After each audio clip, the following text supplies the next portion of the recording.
If you find yourself in a survival situation, whether it be that you're lost in the woods, or there has been some form of natural or man-made disaster, you should remember the rule of threes.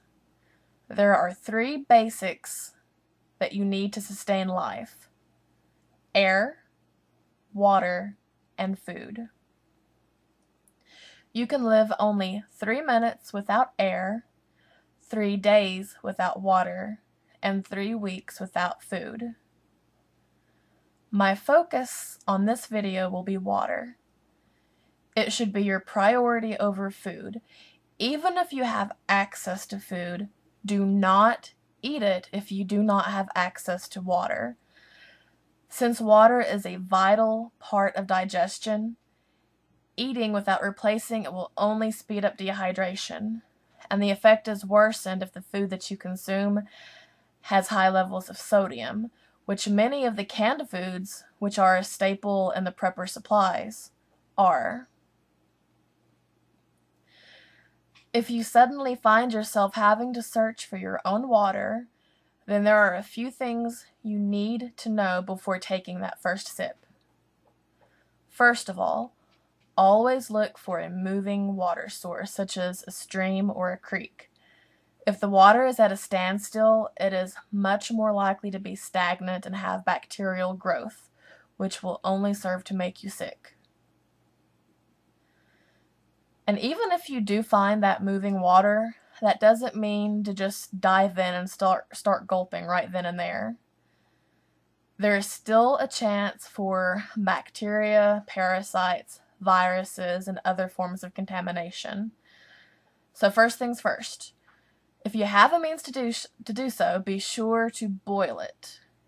This is definitely one of your better options, as it will kill most things that could be harmful to you. And I stress most because there's always something that could potentially be present, but it's definitely one of your better options. So bring it to a boil for 1 to 2 minutes. 1 minute actually should be best, but because different elevations will have an effect on the time limit, 2 minutes to be safe. You do not want to boil for longer than this, because the steam that it creates will then create a loss of water. And another thing that you should consider is purchasing some water purification tablets, or even liquid bleach will do the trick. And if you're using liquid bleach, you will want to add about 8 drops per gallon of clear water and 16 drops per gallon of cloudy water. And then you'll want to leave it alone for an hour, because this will give it time to work through the container and kill the bacteria that's in it. And then when you come back to it, be sure to take a sniff and see if you can detect that faint scent of chlorine. If you can't, then you'll want to do the same process with the same amounts that you used before again. And the tablets, they're much handier if you need to carry them with you than a container of bleach would be, but you want to keep in mind that they do have a shelf life, so you'll want to pay attention and replace them as you need to, because having water purification tablets on hand will do you no good if they have lost their effectiveness. And even with boiling and purifying, you will have your greatest success if you use some kind of water filtration process to remove any debris that might be present. And actually, you can purchase commercial water filters, which is also one of your really good, better methods, because the better filters, it can remove bacteria, some viruses, chemical and radioactive particles. But unfortunately, cost is an issue for a lot of people, especially as the economy deteriorates. But the good news is there are actually some methods that you can utilize and that you already have right now that will serve as a filtration method. Now, the most basic filtration is, and this is one of the ones you want to do before boiling or purifying, is to use a coffee filter, clean towel, or some other form of cloth. And then you will want to run your water through it and into a clean container. And this will remove some of the larger forms of debris that might be present. Believe it or not, you can even use the earth to purify the water. One method that I read about and found to be very interesting, and one that I definitely intend to remember for future reference, is you can take a clean sock and fill it up with rocks, or for even better water filtration, soil or dirt or some sort, and then run the water through that, and then have a container to collect the water in as it comes out from underneath. And this will remove a lot of the impurities that's in the water, and definitely would be better than just the coffee filter, clean towel, and such.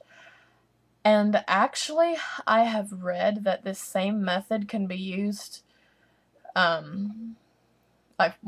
you'll want to use it to a greater degree than just the sock, but if you build something that will allow for about 6 feet of dirt, and then a method to collect the water underneath of it, I have read, at least, that you can run the water through it and allow this to remove even chemical and radioactive particles from the water. Soil or even clay. Clay is an especially good one from what I understand, but of course with clay it's going to take a while. You'll need to keep in mind that clay will take a while to work its way through. The longer it takes to work its way through, the better that water is cleaned as it moves through.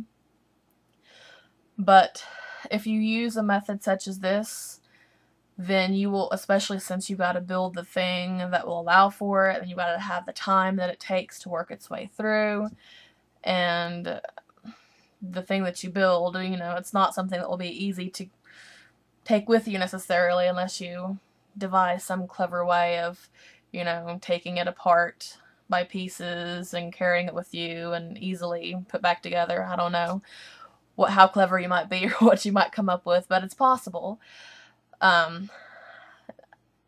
But typically, for the average person at least, you will want to make sure that you are in a place where you can stay for a while. That way, this can be a method that perhaps you can reuse, especially if with radioactive contamination, chances are a lot of the water that you might find that it will in some way need to be filtered in order to make safe to clean.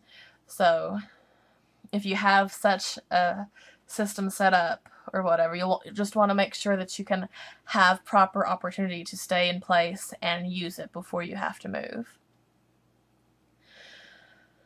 But anyway, there is a lot of information out there on water, how to find it, and how to make it potable.